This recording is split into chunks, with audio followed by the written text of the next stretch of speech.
I told people we are going to try our best to keep this thing in the news for as much as we humanly possibly can, because we know mainstream media ain't going to keep it out there like they should. Now, before I get into this, I have to give a shout out to Lisa Cabrera for speaking on this particular topic, because I didn't know about it until I saw that she had posted a video about it. So the last time we talked about Brett Favre, the most recent thing we discussed was him getting or wanting prison inmates to help build the lockers or construct the lockers for inside of the volleyball facility that he built for his daughter. Now, this bit of news came out like a day later, where it says that he also was looking for welfare money to build a football facility. It's like everything is just spewing out right now. But we know at the end of the day, no matter how much we talk about it, which we should, that he's going to still get a level of protection. So let's see what they're talking about. And this is coming from the Associated Press, and it was posted September 25th, 2022. After Mississippi spent millions of dollars in welfare money on Brett Favre's pet project, a university volleyball arena, the retired NFL quarterback tried 2 years later to get additional cash from the state's welfare agency for another sports facility. New documents show. The governor at the time, Republican Phil Bryant, texted in 2019 with Favre, who wanted to build an indoor practice facility for the University of Southern Mississippi's football team. Bryant told him federal money for children and low-income adults is quote-unquote tightly controlled, and improper use could result in violation of federal law. So see, they knew the consequences of their actions, but guess what? They just didn't care.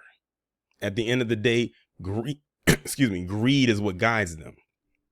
Text messages between Bryant and Favre in the court documents filed Friday by Bryant's lawyers were seek to show the governor was willing to help Favre raise private money for the volleyball facility starting in 2017, and was unaware for more than 2 years that welfare money was going to the project.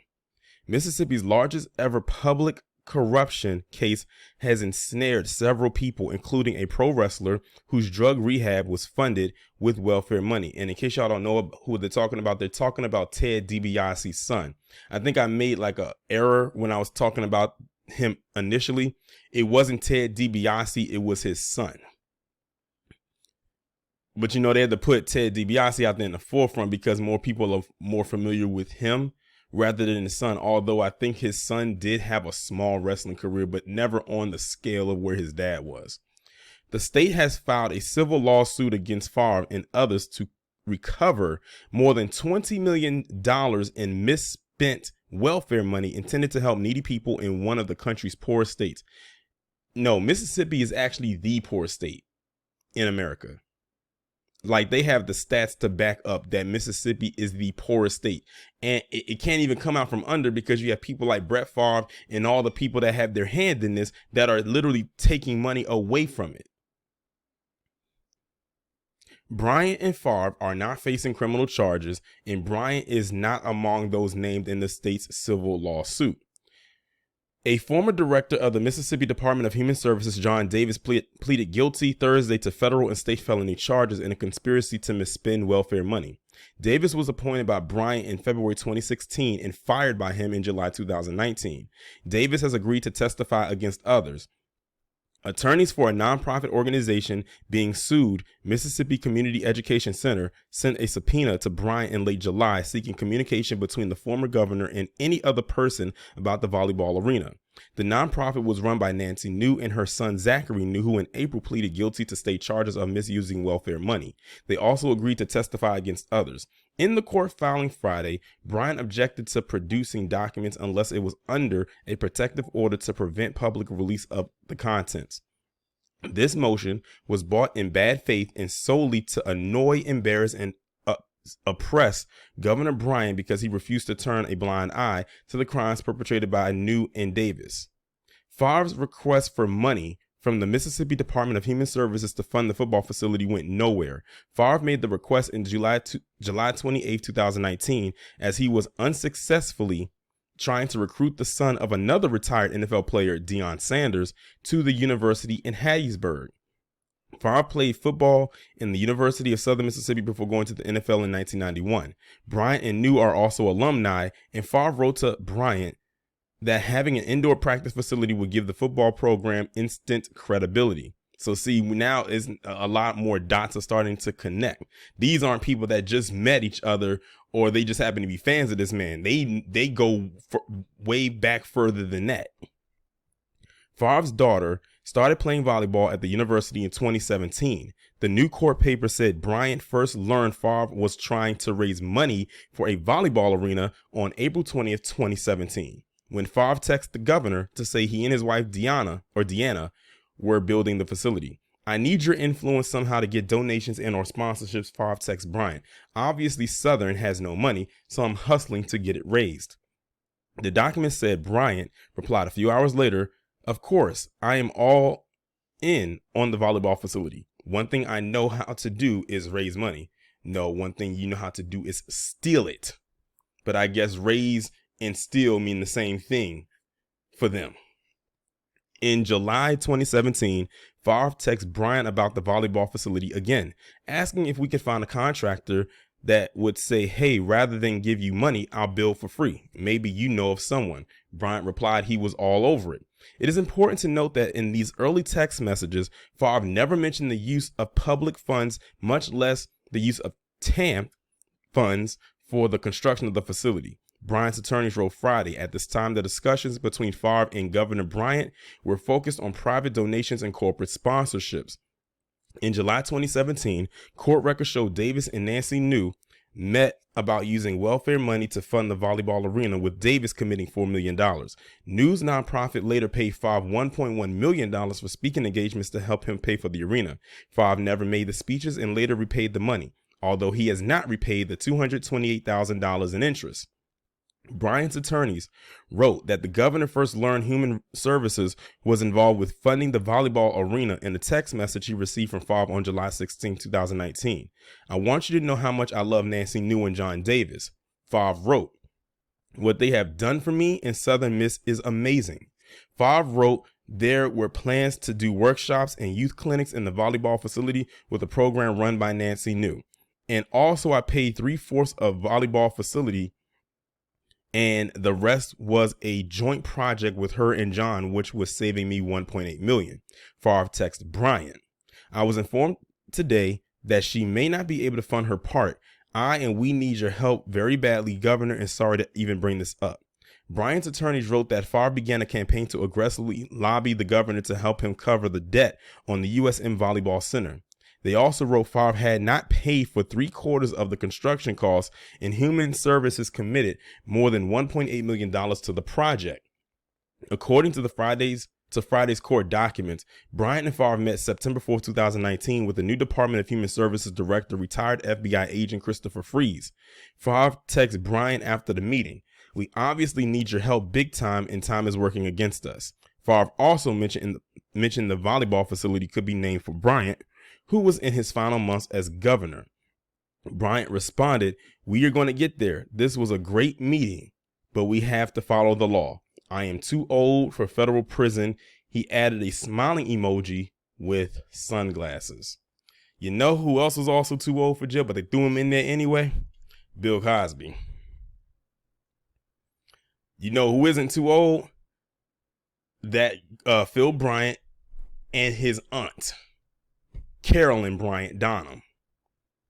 We can throw Brett Favre in there too, and anyone else that's connected to this. But you see, like, more and more stuff is starting to spew out when it comes to this case.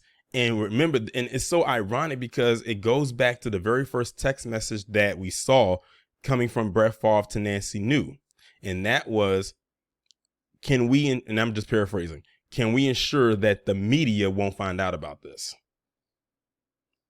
And now the media knows. And like Professor Black Truth said in one of his moment of truth, he didn't care if the state legislation in Mississippi found out about it, because as far as we are concerned, they are all in bed with each other anyway. But if the media gets a hold of it, it's a wrap. Like, they're going to carry this, they're going to take this, and they're going to carry this as far as they humanly possibly can.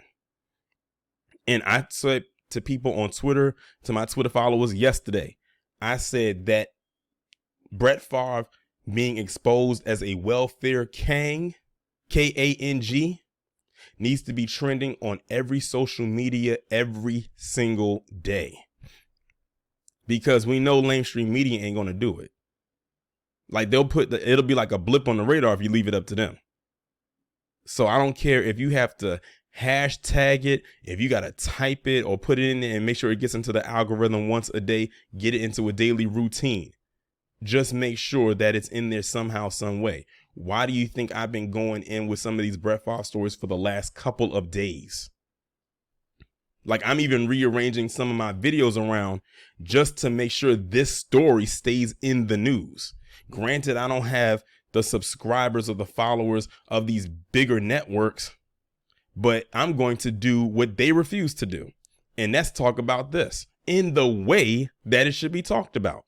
Because everybody should be well aware of what's going on with this. Because the minute that this falls out of the news cycle, people are going to forget about it. Why do you think, going back to what I said about Ime Udoka, the minute that they put a distraction in front of us, which is that, this falls to the background. Remember, like every single time something involving a PC individual, they throw a black person in there. Remember, I talked about Gary Busey and how what was going on with him.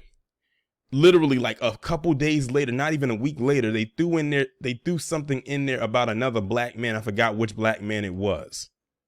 Then you didn't hear about Gary Busey anymore. And that was like a month ago. So this happens. And then they throw in the stuff about Ime Udoka. Granted, I'm glad that some people are catching on to what they're trying to do as far as having that be a distraction. But we can't allow it to continue to be a distraction to the point where they shy away from this. And see, the worst thing that could have happened for Brett Favre and this scandal and everyone involved was the water crisis in Mississippi. If that did not happen, people would not be talking about this right now. And the crazy part about it is, if you look back through my videos, I was one of the few people that actually first spoke about the whole Brett Favre scandal situation like last year when it first came out. Some people are just now being made aware of what's going on in the last couple of weeks because, again, mainstream media left it as put it out there briefly, and it was a blip on the radar and it was gone. But now it has gotten to the point where so much stuff is getting exposed. Because remember, Brett Favre says the worst thing that can happen is that the media gets hold of it. And now that they have, it's spiraled out of control. Like, you cannot do too much damage control to try to pull back and retract what has already happened. Now everything's getting exposed. We're talking about years of fraud.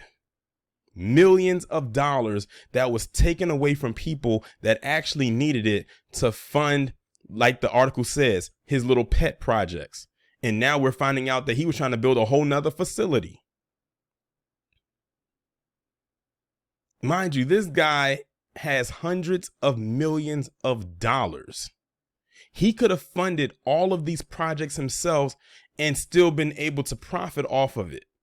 But no, he wanted to take from those who needed it. I believe someone on my Twitter had said he pulled a reverse Robin Hood. Of course, you know the story of Robin Hood. He took from the rich and gave to the poor.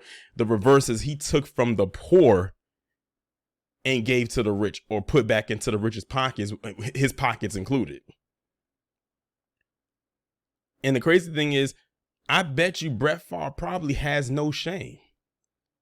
I wonder if he'll even be made to apologize to which even if he does, the apology shouldn't be accepted. And the article still states that nor he or Phil Bryant had been hit with not one type of criminal charge. They are still ice skating out here. Why do you think I came up with the hashtag Operation Protect the White Boy? Brett Favre, and as far as I'm concerned, you could throw Phil Bryant in there, fall under that hashtag. Granted, we know that they're not boys, because we know that they're grown men, but Operation Protect the White Boy just sounds so much better. But I'm gonna end the video on that note. Tell me what you think down in the comments. Hit that subscribe button, click the bell twice to be notified. If for any reason the bell is not working, I do upload my videos Premiere style, which means you can click the notification button on the thumbnail and you should receive the notification that way should the bell not work. The links will be down in the description. I'll talk to you in the next one.